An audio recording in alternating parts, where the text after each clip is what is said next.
Assalamualaikum warahmatullahi wabarakatuh. Yang saya hormati dosen pembimbing mata kuliah Sistem Informasi Manajemen, Bapak Supriyono, yang saya banggakan kepada teman-teman sekalian. Perkenalkan, saya Nabila Vera Nur Fernanda selaku moderator kelompok 5 yang akan memimpin acara presentasi kali ini. Adapun topik yang akan kita bahas pada presentasi kali ini adalah konsep sistem dan sistem informasi pada organisasi dan manajemen perusahaan. Sebelum itu, izinkan saya selaku moderator untuk memperkenalkan anggota kelompok 5 terlebih dahulu. Saya, Nabila Vera Nur Fernanda, NIM 2021-53. Saya Dimas Yoga Diansyah, NIM 2021-53148. Saya Muhammad Vila Arifiando, NIM 2021-53149. Ini saya akan membacakan susunan acara presentasi pada kali ini. Sesi pertama adalah sesi pembukaan. Sesi kedua adalah sesi penyampaian dan penyajian materi. Sesi ketiga adalah sesi penutup. Ke sesi pertama yaitu sesi pembukaan. Kita membaca basmalah bersama-sama. Bismillahirrahmanirrahim. Selanjutnya, memasuki acara yang kedua yaitu sesi penyampaian dan penyajian materi yang akan disampaikan oleh Mbak Vera, Mas Dimas, dan Mas Juwan.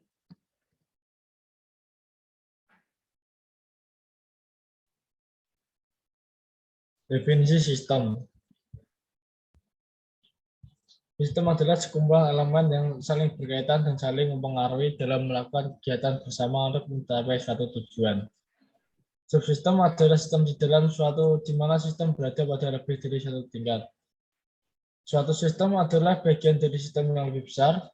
Sistem yang lebih besar itu adalah super sistem.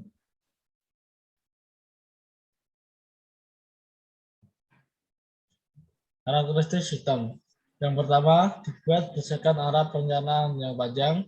Yang kedua, memberikan banyak pandangan secara menyeluruh dan dinamika struktur organisasi. Yang ketiga, bekerja sebagai suatu sistem yang lengkap dan komprehensif yang mencakup semua interkoneksi serta subsistem dalam sebuah organisasi. Yang keempat, direncanakan secara top-down yang digunakan sebagai salah satu cara untuk mengambil keputusan. Dan yang terakhir, mengurus berbagai macam situasi yang luar biasa dan kemudian melakukan situasi tersebut. Klasifikasi sistem informasi manajemen. Poin A, sistem abstrak atau sistem fisik. Adalah sistem yang berupa pemikiran atau ide yang tidak tampak secara fisik, misalnya sistem geologia. Poin B, sistem alamiah dan sistem data manusia. Adalah sistem yang terjadi melalui proses alam, tidak dibuat oleh manusia, misalnya sistem perputaran bumi. Poin C, sistem deterministik dan sistem probabilistik. Sistem deterministik adalah sistem yang beroperasi dengan tingkah laku yang dapat diprediksi. Sedangkan sistem probabilistik adalah sistem yang kondisi masa depannya tidak dapat diprediksi karena mengandung unsur probabilistik. Dan terakhir, poin D, yaitu sistem terbuka dan sistem tertutup. Sistem terbuka adalah sistem yang berhubungan dan dipengaruhi oleh lingkungan luarnya. Sistem ini menerima dan menghasilkan keluaran untuk sistem lainnya. Dengan sistem tertutup adalah sistem yang tidak terhubung dan tidak terpengaruh oleh lingkungan luarnya. Sistem ini bergerak otomatis tanpa campur tangan pihak luar. Data dan informasi. Pengertian data. Data merupakan sebuah fakta mentah atau rincian peristiwa yang belum diolah dan terkadang tidak dapat diterima oleh akal pikiran dari penerima data tersebut. Maka dari itu, data harus diolah terlebih dahulu menjadi informasi untuk dapat diterima oleh penerima data. Pengertian informasi. Informasi merupakan hasil dari pengolahan data yang sudah dapat diterima oleh akal pikiran penerima informasi yang nantinya bisa digunakan untuk pengambilan keputusan. Kualitas informasi. Kualitas informasi adalah sejauh mana informasi secara konsisten dapat memenuhi persyaratan dan harapan semua orang yang membutuhkan informasi tersebut untuk melakukan proses mereka. Nilai informasi. Nilai informasi adalah penilaian suatu informasi secara efektif baik dari segi ketepatan, kebenaran, dapat dibuktikan adanya, tidak menduga-duga, dan jelas. Konsep organisasi dan manajemen. Organisasi merupakan alat yang digunakan manusia untuk mencapai tujuan tertentu. Keberhasilan organisasi merupakan gabungan antara kemahiran manajerial dan keterampilan teknis para pelaksana kegiatan operasional. Manajemen merupakan suatu ilmu dan seni menggerakkan orang lain untuk mencapai tujuan tertentu.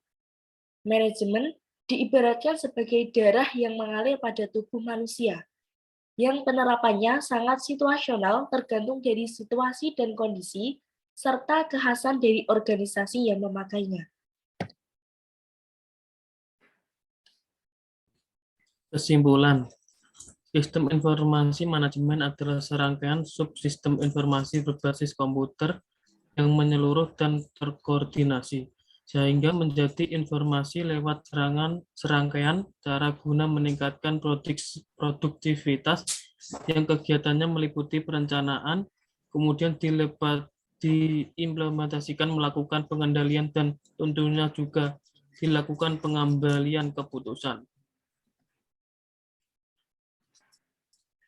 Yang kedua, sistem informasi manajemen adalah sebagai suatu sistem berbasis komputer yang menyediakan informasi bagi beberapa pemakai dengan kebutuhannya yang sama. Informasi tersebut tersedia dalam bentuk periodik, laporan khusus, dan output dari model matematika. Yang ketiga, banyak perusahaan atau organisasi yang gagal karena disebabkan oleh beberapa faktor, seperti kurangnya perencanaan, kurangnya personalitas handal, serta perlunya perbaikan pada sistem yang lama. Yang keempat, ada beberapa hal yang dapat dijadikan indikator pengembangan sistem informasi manajemen, seperti keluhan pelanggan, pembayaran gaji terlambat, dan lain-lain.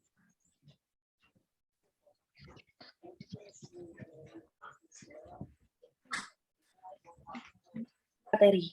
Selanjutnya, memasuki acara terakhir yaitu sesi penutup. Demikian tadi presentasi dari kelompok 5. Saya sebagai moderator memohon maaf atas kesalahan atau kekurangan mengenai penyampaian dan penyajian materi. Konsep sistem dan sistem informasi pada organisasi dan manajemen perusahaan. Semoga apa yang saya dan teman-teman kelompok 5 sampaikan dapat bermanfaat bagi kita semua. Assalamualaikum warahmatullahi wabarakatuh.